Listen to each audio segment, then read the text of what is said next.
결혼한 부부가 모여서 세미나를 하던 중에 진행자가 이런 질문을 했습니다. 여러분, 다시 태어난다면 지금의 배우자와 결혼하시겠습니까? 많은 사람들이 눈치만 보면서 대답을 하지 않고 있는데 한 남자가 손을 들더니 이렇게 대답했습니다. 네, 저는 지금의 와이프하고 다시 결혼하겠습니다. 그랬더니 여기저기에서 와, 대단하다라는 감탄이 쏟아졌습니다.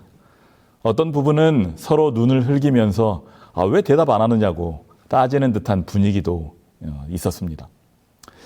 진행자도 이 남자를 대단하다고 칭찬하면서 한마디를 덧붙였습니다. 와, 정말 대단하십니다. 그런데 만약에 사모님이 싫다고 하시면 어떻게 하시겠습니까? 모두들 이 남자의 입을 주목하고 있을 때 이 남자가 드디어 입을 열었습니다. 그래주면 정말 고맙죠. 모두들 웃긴 했는데 씁쓸한 표정을 감출 수 없었습니다. 이런 유머가 공감을 얻는 것은 그만큼 결혼해서 행복하게 사는 것이 쉽지 않다는 사실을 보여주고 있는 것 같습니다. 책임과 의무가 따르고 양보하고 타협할 뿐만 아니라 참아내고 희생하는 일, 섬기는 일이 반드시 생길 수밖에 없기 때문에 결혼 생활은 결코 쉽지 않은 것이죠. 그럼에도 불구하고 남녀가 서로에게 끌리고 결혼하여 가정을 꾸리는 일은 계속해서 일어나고 있습니다. 최근에는 결혼을 하지 않고 독신으로 사는 일이 좀 더 많아지기는 했지만 과거에 비해서 더 드러나게 많아졌다는 것뿐이지 대부분의 사람들은 남자를 만나고 여자를 만나서 가정을 꾸리고 살아가는 것입니다. 왜냐하면 이러한 질서는 하나님께서 만드신 것이기 때문이죠. 이러므로 남자가 부모를 떠나 그의 아내와 합하여 둘이 한 몸을 이룰지로다. 하나님께서는 모든 창조물들을 향해 생육하고 번성하여 땅에 충만하라 명령하시면서 인간에게는 그 방법으로 남자와 여자가 한 몸을 이루는 결혼 제도를 주셨습니다.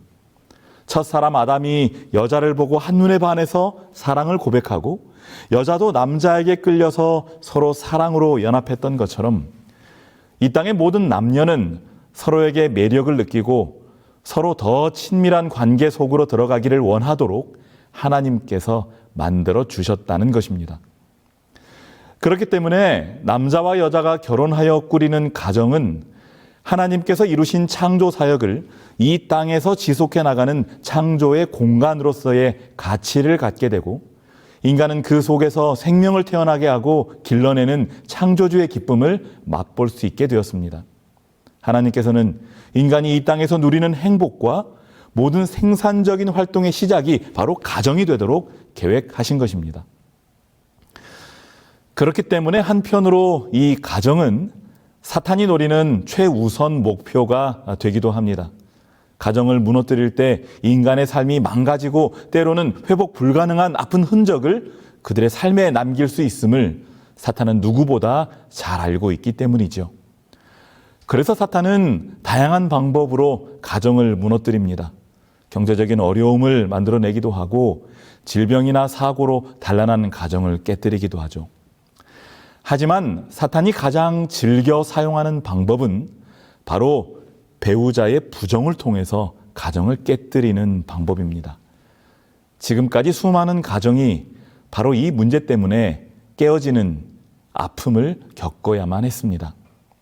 그래서 하나님께서는 십계명의 7번째 자리에 간음하지 말라, 하나님께서 주신 이 가정이라는 선물을 최선을 다해 지키라는 말씀을 주신 것입니다.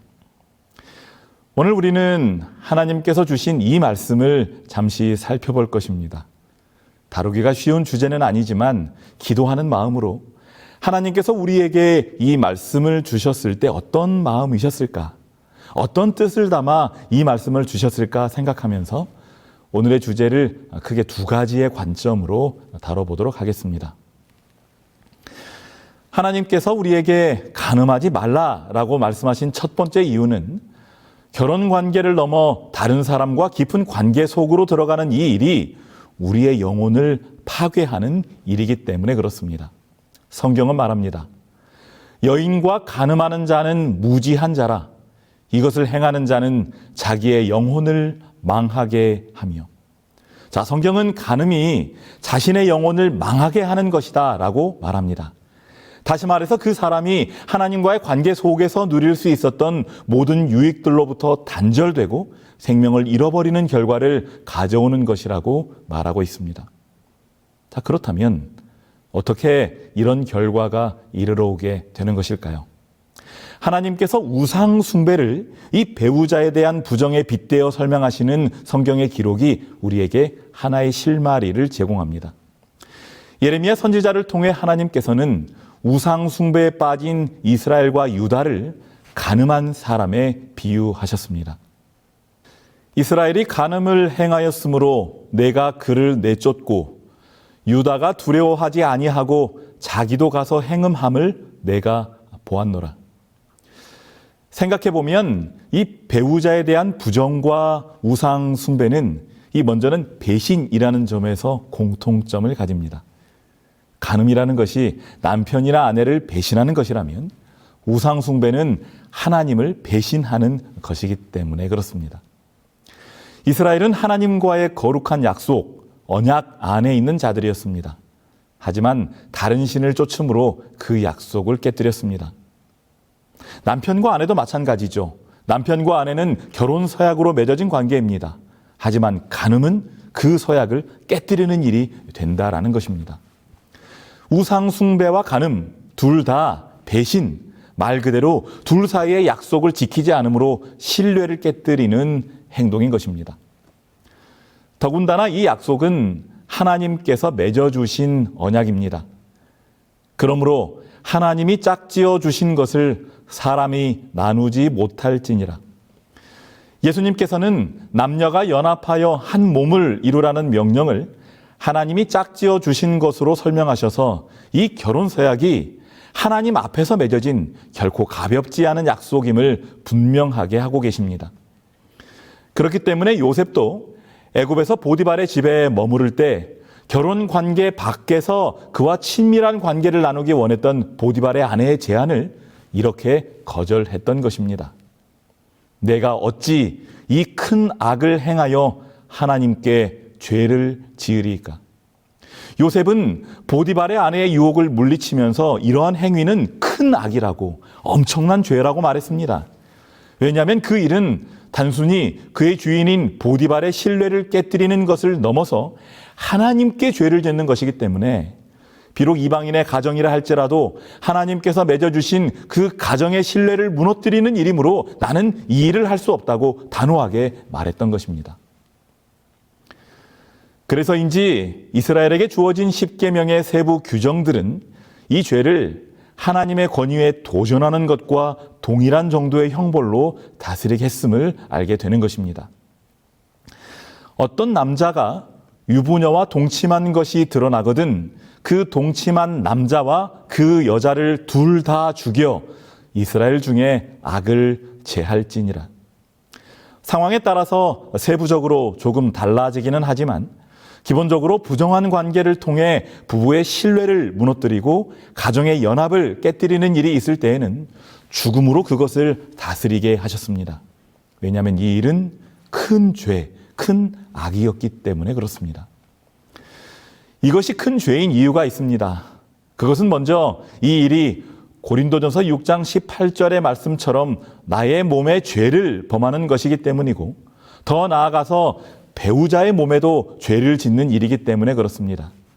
왜냐하면 창세기 2장 24절에 기록된 인간에게 주신 최초의 결혼 선언이 보여주는 것처럼 둘은 한 몸이기 때문에 그렇습니다.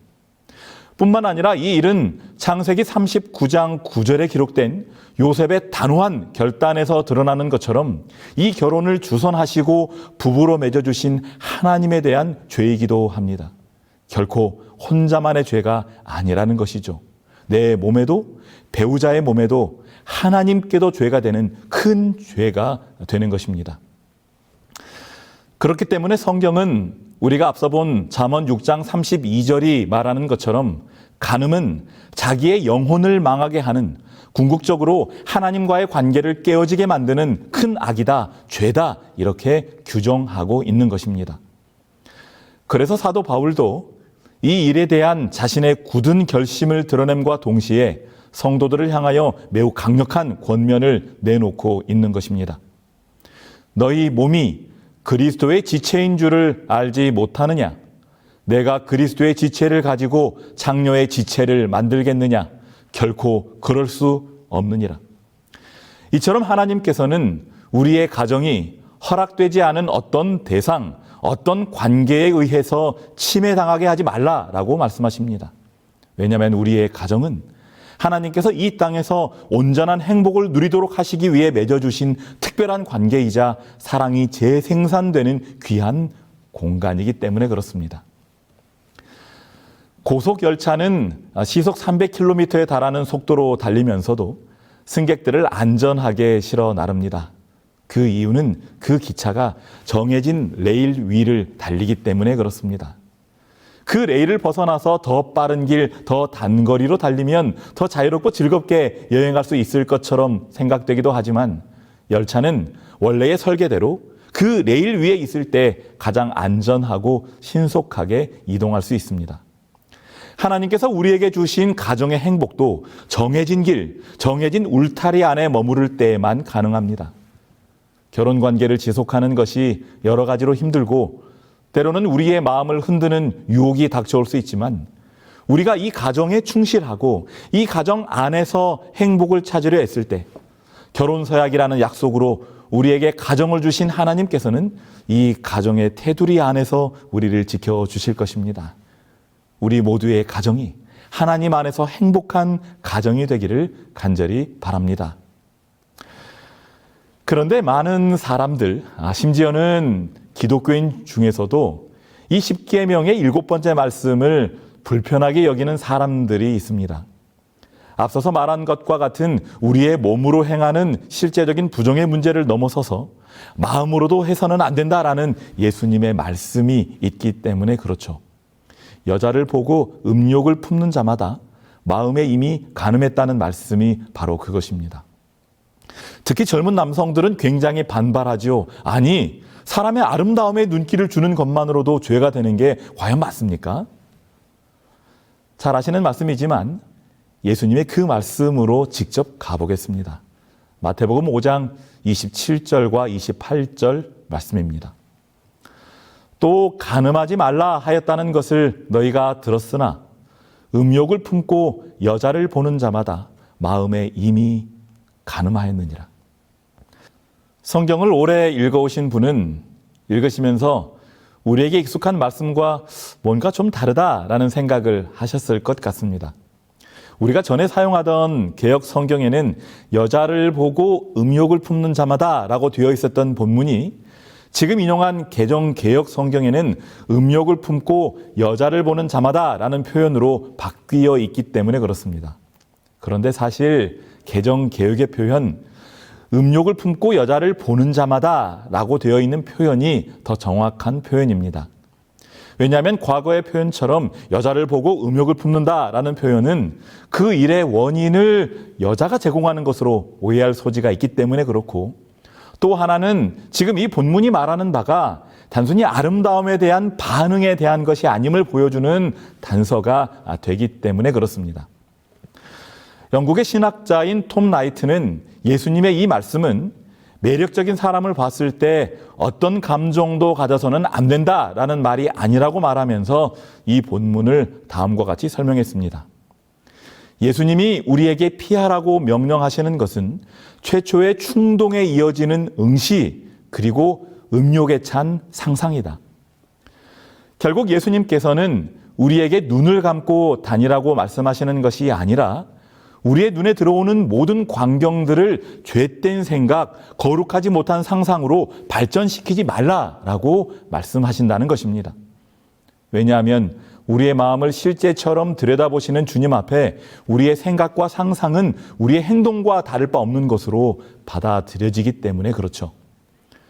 여러분, 그렇기 때문에 우리의 보는 것, 우리의 듣는 것을 거룩하게 할 필요가 있는 것입니다. 우리에게 쏟아지는 많은 시각적 요소들이 하나님께서 주신 본래의 아름다움을 그 본래의 뜻에 맞게 드러내는 모습이라기보다는 사람의 욕망을 자극하고 거룩하지 못한 상상력으로 우리를 이끄는 그런 모습들로 주어지고 있기 때문에 그렇습니다. 남녀가 서로에게 매력을 느끼고 사랑하게 하신 것은 하나님의 뜻입니다. 그렇기 때문에 어떤 사람들의 생각처럼 남녀의 다정한 행동들, 감정들을 모두 부인하는 것은 매우 잘못된 생각입니다. 하지만 분명히 주님께서는 그 모든 일을, 심지어는 생각이라 할지라도 하나님께서 정해주신 범위 안에서 하라고 명하고 계십니다. 그것이 바로 우리의 영혼을 지키는 일이기 때문에 그렇습니다.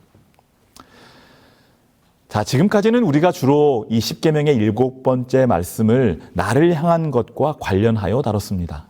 그런데 이 말씀은 단순히 내 영혼, 내 가정을 지키기 위한 것뿐만 아니라 내 이웃의 가정과 결혼을 보호하라라는 말씀으로도 읽혀져야 합니다. 사실 우리는 어떤 문제든 나에게 닥친 것을 더 크고 중요하게 생각하는 경향이 있기 때문에 이런 배우자의 부정의 문제가 내 삶에, 우리 가정에 미치는 영향만을 주로 생각하죠. 하지만 좀 더 생각해 보면 이러한 일은 내 가정뿐만 아니라 상대의 가정을 깨뜨린다는 사실 또한 결코 간과해서는 안 될 것입니다. 이런 관점으로 볼 때 십계명의 순서가 6번째 살인하지 말라라는 계명에서 7번째 간음하지 말라라는 계명으로 이어지는 것 역시도 의미를 갖게 되는 것입니다. 하나님의 백성들로서 먼저 우리는 살인하지 말라라는 계명을 지켜서 이웃의 생명을 보호하며 살아가야 하고, 더 나아가서 간음하지 말라라는 계명을 통해서 이웃의 결혼을 보호하며 살아가야 한다는 하나님의 뜻을 우리가 이 계명의 순서를 통해서 얻을 수 있기 때문에 그렇습니다. 결국 하나님께서는 이웃의 생명을 보호하고 더 나아가서 그 이웃의 생명이 싹트는 공간, 가정을 보호할 책임을 우리에게 주셨다라는 것입니다. 그렇기 때문에 이 말씀은 더욱 적극적인 표현으로 내 이웃의 가정의 행복을 위해서 일하라라는 뜻으로도 읽혀져야 합니다. 단순히 내 이웃의 가정에게 피해를 주지 않는 수준을 넘어서서 그들이 행복하게 살 수 있도록 돕고 지원하는 일이 모든 그리스도인의 삶에 있어야 한다라는 것이죠. 그러므로 어떤 가정의 문제에 대해서 험담을 하거나 혹은 드러나서는 안 되는 허물을 다른 사람들에게 전하는 일이 있어서는 안 되는 것입니다. 그 가정을 흔들고 불행하게 만드는 일이 나를 통해 시작되어서는 결코 안 되는 것이죠. 그렇기 때문에 한편으로 이러한 관점은 결혼한 자녀를 둔 부모들에게도 시사하는 바가 적지 않습니다.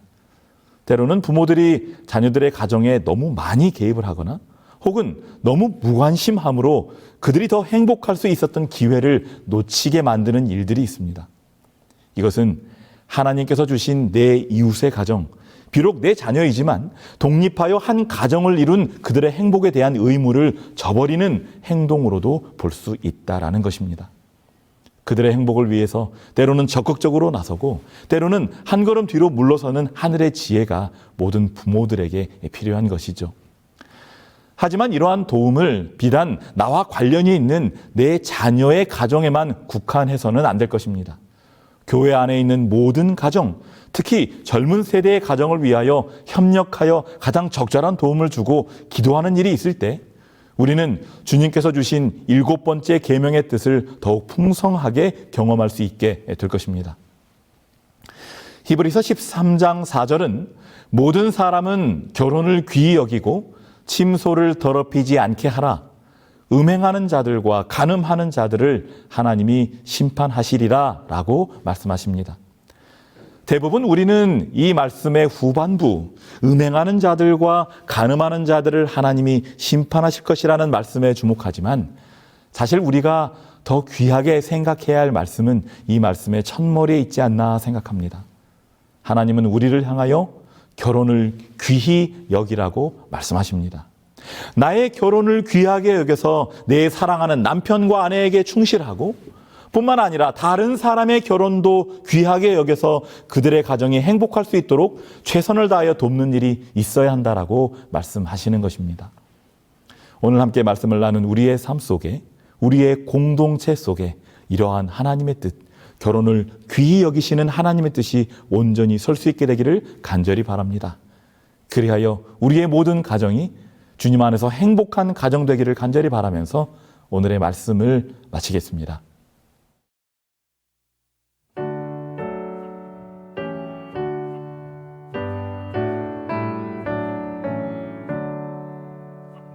오직 주만 높임을 받으시고 오직 주만 내 앞에 계시고 오직 주만 내 모든 행동 속에 오직 주만 내 모든 생각에 오직 주만 내 슬픔 달래시며 오직 주만 내 눈물 씻으리 오직 주만 내 짐을 져주시며 오직 주만 두려움 쫓으리 그리스도 세상의 빛 되시고 그리스도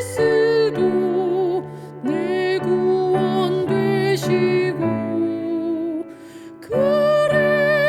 그리스도 길이요 진리 생명 그리스도 선한 목자일세 오직 주만 내 필요 채우시고 오직 주만 내 힘이 되시네 그리스도 내 몸과 심령 속에 그리스도 이제와 영원히